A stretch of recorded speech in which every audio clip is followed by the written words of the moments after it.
بسم اللہ الرحمن الرحیم۔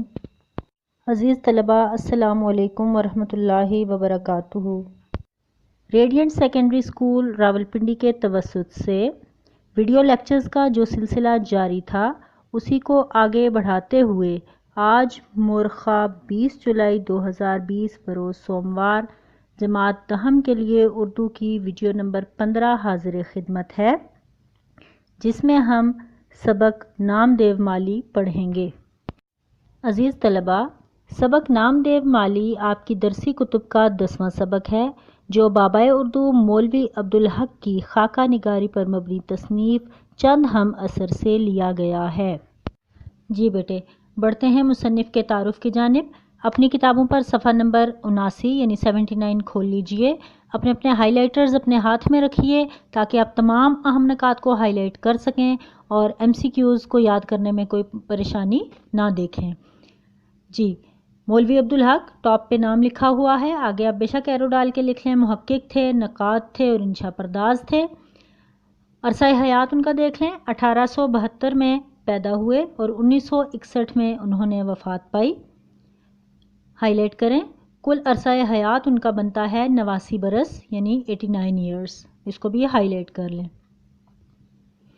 پیراگراف نمبر 1، مولوی عبدالحق ضلع میرٹھ UP کے ایک گاؤں ہاپوڑ میں پیدا ہوئے۔ مولوی عبدالحق ضلع میرٹھ، گاؤں کون سا ہے؟ ہاپوڑ، پیدا ہوئے، ہائی لائٹ کریں۔ ابتدائی تعلیم فیروز پور میں حاصل کی۔ ابتدائی تعلیم کہاں حاصل کی؟ فیروز پور میں، ہائی لائٹ کریں۔ اور مزید تعلیم کے لیے MAO کالج علی گڑھ میں داخلہ لیا۔ MAO کالج علی گڑھ کو ہائی لائٹ کریں۔ یہ مومڈن اینگلو اورینٹل کالج ہے جو سر سید احمد خان کا سر سید احمد خان نے جس کی بنیاد رکھی تھی۔ یہاں وہ پروفیسر آرنلڈ اور مولانا شبلی کے شاگرد اور مولانا ظفر علی خان کے ہم جماعت رہے۔ جی، MAO کالج علی گڑھ میں ان کا رابطہ اور ربط کس کس سے ہوا؟ پروفیسر آرنلڈ اور مولانا شبلی ان کے استاد تھے، ہائی لائٹ کریں، اور مولانا ظفر علی خان ان کے ہم جماعت تھے، کلاس فیلو تھے، یعنی اتنی بڑی شخصیات سے ان کا ربط رہا۔ 1894 میں BA کر کے حیدرآباد دکن چلے گئے۔ 1894 کو ہائی لائٹ کریں کہ اس میں BA کیا اور کہاں چلے گئے؟ حیدرآباد دکن، ہائی لائٹ کریں۔ چند سال تک مدرسہ آصفیہ کے صدر مدرس کے فرائض انجام دیے۔ مدرسہ آصفیہ کو ہائی لائٹ کر لیں اور صدر مدرس کا مطلب پرنسپل، ہیڈ کے فرائض انجام دیے۔ فرائض ہوتی ہیں ذمہ داریاں۔ پھر محکمہ تعلیم میں مختلف عہدوں پر کام کیا۔ اورنگ آباد کالج کے پرنسپل بھی رہے، اورنگ آباد کالج کو ہائی لائٹ کریں، اس کے پرنسپل رہے۔ بعد ازاں جامعہ عثمانیہ میں صدر شعبہ اردو رہے، جامعہ عثمانیہ میں اردو ڈپارٹمنٹ کے ہیڈ رہے۔ صدر شعبہ اردو مطلب اردو ڈپارٹمنٹ کے ہیڈ، اس کو ہائی لائٹ کریں۔ 1912 میں انجمن ترقی اردو کے سیکرٹری مقرر ہوئے، ہائی لائٹ کریں۔ جو اردو کی ترقی و ترویج کے لیے جو ایک ادارہ قائم کر رکھا تھا انہوں نے، انجمن ترقی اردو، اس کے سیکرٹری مقرر ہوئے۔ 1936 میں ملازمت سے سبکدوش ہو کر اردو زبان و ادب کو ترقی دینے میں ہمہ مصروف ہو گئے۔ 1936 میں ہائی لائٹ کریں، ملازمت سے سبکدوش ہوئے، یعنی کہ ملازمت سے فراغت پا کر ریٹائرمنٹ لے کر اردو زبان کی پھر ترقی میں وہ مصروف ہو گئے، ہمہ مصروف ہو گئے، مکمل طور پر مصروف ہو گئے۔ 1949 میں پاکستان آ گئے۔ 1961 تک انجمن ترقی اردو پاکستان کے صدر رہے۔ 1961 تک اس ادارے کے جو انہوں نے اردو کی ترقی و ترویج کے لیے بنایا تھا انجمن ترقی اردو، اس کے صدر رہے یعنی ہیڈ رہے۔ ان کی خدمات زبان و ادب اردو کے اعتراف میں الہ آباد یونیورسٹی اور علی گڑھ مسلم یونیورسٹی نے انہیں ڈاکٹریٹ کی اعزازی ڈگریاں عطا کیں۔ جو کچھ بھی انہوں نے اردو کے لیے، اردو کی ترقی و ترویج کے لیے جتنی بھی خدمات دی زبان و ادب کے حوالے سے، ان کے اعتراف میں الہ آباد یونیورسٹی اور علی گڑھ مسلم یونیورسٹی، دونوں یونیورسٹیوں کے نیمز کو ہائی لائٹ کریں۔ انہوں نے انہیں ڈاکٹریٹ کی اعزازی ڈگریاں دیں، آنریری ڈگریز دی انہیں PhDs کی، ٹھیک ہے، PhD کی دونوں یونیورسٹیز نے انہیں ڈگری دی۔ اسی لیے ہم بہت سی جگہوں پر مولوی عبدالحق کے نام کے ساتھ ڈاکٹر مولوی عبدالحق بھی پڑھتے ہیں۔ جی، پیراگراف نمبر 2، مولوی عبدالحق ایک بلند پایہ محقق و نقاد، ماہر لغت نگار اور عمدہ انشا پرداز تھے۔ پوائنٹس کو ہائی لائٹ کر لیں۔ ان کی وجہ شہرت کیا تھی؟ کہ وہ ایک بلند پایہ، بہت اونچے بلند درجے کے محقق تھے، ان تحقیق کرتے تھے، نقاد تھے، تنقید کرنے والے، ماہر لغت نگار تھے، یعنی بہت مہارت حاصل تھی انہیں ڈکشنری لکھنے میں، اور عمدہ انشا پرداز تھے۔ انشا پرداز کا مطلب مضمون نگار، ادیب۔ انہوں نے اردو زبان و ادب کی ترقی و ترویج کے لیے پوری عمر جاں فشانی سے کام کیا۔ پوری عمر جاں فشانی سے یعنی سخت محنت سے کون سا کام کیا؟ اردو زبان و ادب کی ترقی و ترویج کے لیے۔ اس پوائنٹ کو ہائی لائٹ کریں۔ اردو کو پاکستان کی سرکاری، دفتری اور ذریعہ تعلیم کی زبان بنانے کے لیے وہ عمر بھر کوشاں رہے، مصروف رہے۔ کس کام میں؟ اردو کو پاکستان کی سرکاری، دفتری اور ذریعہ تعلیم کی زبان بنانے کے لیے، یعنی وہ چاہتے تھے کہ سرکاری سطح پر، دفتروں میں اور تعلیمی میدان میں بھی اردو کو ہی ذریعہ بنایا جائے۔ وہ اردو یونیورسٹی قائم کرنا چاہتے تھے، مگر ان کی زندگی میں یہ ممکن نہ ہوا، تاہم کراچی میں اردو کالج ضرور قائم ہو گیا۔ بنانا کیا چاہتے تھے؟ اردو یونیورسٹی۔ ان کی زندگی میں یہ ممکن نہ ہوا، لیکن یہ ضرور ہوا کہ ان کی زندگی میں ہی کراچی میں اردو کالج بن گیا۔ فی الحقیقت وہ اردو کے بہت بڑے محسن ہیں۔ اردو کے بہت بڑے محسن ہائی لائٹ کر لیں۔ ان کی ناقابل فراموش خدمات کے پیش نظر انہیں بابائے اردو کا لقب ملا۔ لقب کون سا ملا انہیں؟ بابائے اردو۔ یہ آپ میرا خیال ہے پہلے سے بھی جانتے ہوں گے، اس بات کو ہائی لائٹ کر لیں۔ یعنی خدمات ان کی ایسی تھی جن کو بھلایا نہیں جا سکتا، ناقابل فراموش، اس وجہ سے انہیں بابائے اردو کا لقب ملا۔ پیراگراف نمبر 3، ان کا ادبی اسلوب صاف، سادہ اور دلکش ہے۔ ان کا اسلوب بیان کیسا ہے؟ یعنی تحریروں کا انداز کیسا ہے؟ صاف، سادہ اور دلکش۔ ہائی لائٹ کر لیں۔ انہوں نے لغت تیار کیا، لغت ڈکشنری کو کہتے ہیں، لیکن ان کا سب سے خوبصورت کام ان کے خاکے ہیں۔ سب سے خوبصورت کام کیا ہے؟ خاکے ہیں۔ ہائی لائٹ کر لیں، جن میں ایسی خوبیاں ہیں کہ ہر پڑھنے والا متاثر ہوتا ہے۔ ہر پڑھنے والا متاثر ہوتا ہے، اس بات کو آپ ہائی لائٹ کریں گے کہ ایسے دلکش خوبصورت انہوں نے خاکے تحریر کیے کہ پڑھنے والے کو وہ اپنی گرفت میں لے لیتا ہے۔ لاسٹ پیراگراف انتہائی اہم۔ آپ کو پتہ ہے بیٹے کہ ہر مصنف کے تعارف کا جو اینڈ پیراگراف ہوتا ہے اس میں اس مصنف کی تمام تر کاوشیں، تمام تر تخلیقات کے نام ہوتے ہیں، ان تصانیف کے نام ہوتے ہیں جو انہوں نے تحریر کی ہوتی ہیں، اور یہ تصانیف آپ سے پیپر میں مشقی سوالات کے طور پر، مختصر سوالات کے طور پر پوچھی جا سکتی ہیں۔ ان کی تصانیف میں مرحوم دلی کالج، سر سید احمد خان حالات و افکار، اردو کی ابتدائی نشو و نما میں صوفیاء کرام کا کام، افکار حالی، مقدمات عبدالحق، خطبات عبدالحق اور چند ہم اثر شامل ہیں۔ یہ آپ دیکھیں کہ 7 کتابیں ہیں، ان کے نام ہائی لائٹ کر لیں اور چاہے تو اپنی یاد دہانی کے لیے نمبرنگ کر لیں۔ مرحوم دلی کالج پہلی کتاب، دوسری سر سید احمد خان حالات و افکار، نمبر 3 اردو کی ابتدائی نشو و نما میں صوفیاء کرام کا کام، نمبر 4 افکار حالی، نمبر 5 مقدمات عبدالحق، نمبر 6 خطبات عبدالحق اور نمبر 7 کون سی ہے؟ چند ہم اثر۔ ہائی لائٹ کر لیں ان کے نیم۔ جی بچوں، مصنف کے تعارف سے ہم نے آگاہی حاصل کی۔ اب بڑھتے ہیں سبق کے اہم نکات کی جانب۔ سبق کے اہم نکات بتانے کا مقصد صرف یہ ہے کہ آپ کو سبق کی تمام کہانی پہلے ہی معلوم ہو جائے اور آپ اس کو جب لیکچر میں سنو تو اس کو سمجھنے میں اور پھر یاد کرنے میں آسانی ہو۔ تو اہم نکات کی جانب بڑھتے ہیں۔ نمبر 1، ہندو ڈھیڑ ذات سے تعلق رکھنے والا مالی، مقبرہ رابعہ دورانی اورنگ آباد کے باغ کا مالی۔ آپ دیکھیں کہ ایک یہ جو خاکہ ہے، ایک بالکل کم نسل، چھوٹی نسل جو ہندوؤں میں تصور کی جاتی ہے، ڈھیڑ ذات، اس سے تعلق رکھنے والا ایک مالی ہے، اس کا یہ خاکہ ہے، جو کہ مقبرہ رابعہ دورانی اورنگ آباد کے باغ میں مالی تھا۔ کام سے عشق، پودوں کو اپنی اولاد سمجھتا تھا۔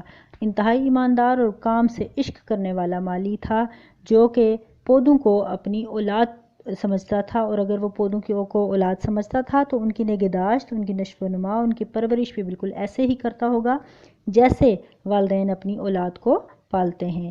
جڑی بوٹیوں کی شناخت کی بنا پر بچوں کا مفت علاج کرتا تھا، اور ظاہر باغ میں مالی تھا تو اسے پودوں کے ساتھ رہ کر، باغوں میں رہ کر اسے جڑی بوٹیوں کی بھی شناخت ہو گئی تھی، اور اسے معلوم تھا کہ کون سی جڑی بوٹی کس بیماری پر مفید ہوتی ہے۔ وہ بچوں کا علاج مفت کرتا تھا شفقت کے ساتھ۔ نمبر 5، چمن کی صفائی ستھرائی اور پودوں کی دیکھ بھال میں ہر وقت مگن رہتا تھا۔ یعنی نامدیو مالی، جس کا یہ خاکہ مصنف مولوی عبدالحق نے لکھا، وہ بتاتے ہیں کہ وہ چمن کی صفائی ستھرائی، جس باغ میں وہ کام کرتا تھا اس کی صفائی ستھرائی کا بے حد خیال رکھتا تھا، پودوں کی بہت دیکھ بھال کرتا تھا، ہر وقت اپنے کام میں مگن رہتا تھا۔ نمبر 6، انعام اور ستائش کی تمنا سے بے نیاز، یعنی اگر جب وہ کام کرتا تھا تو اس پر وہ کسی ستائش کی، کسی تعریف کی خواہش نہیں رکھتا تھا، اور نہ ہی اسے یہ دلچسپی تھی کہ کوئی اس کے کام کو سراہتے ہوئے اسے کوئی انعام دے، بلکہ ان چیزوں سے، انعام و اکرام اور تعریفوں کی خواہشات سے وہ بالکل بے نیاز ہو کر، بے پرواہ ہو کر صرف کام کرتا تھا۔ نمبر 7، کسی سے نہ حسد نہ مقابلہ، بس اخلاص و وفا سے کام کرنا، اور اسی طریقے سے اپنے ساتھ دوسرے کام کرنے والے مالیوں سے نہ حسد کرتا تھا، یعنی جیلسی نہیں تھی، اور نہ ہی کوئی مقابلہ کرتا تھا کہ میں آگے ہو جاؤں یا میرا کام زیادہ اچھا ہو، بس اخلاص کے ساتھ، یعنی خلوص کے ساتھ اور وفا سے کام کرتا تھا۔ وفادار تھا، اپنے کام کے ساتھ بھی مخلص تھا، اس لیے وہ اپنے اسی اخلاص کی بدولت کام کرتا رہتا تھا۔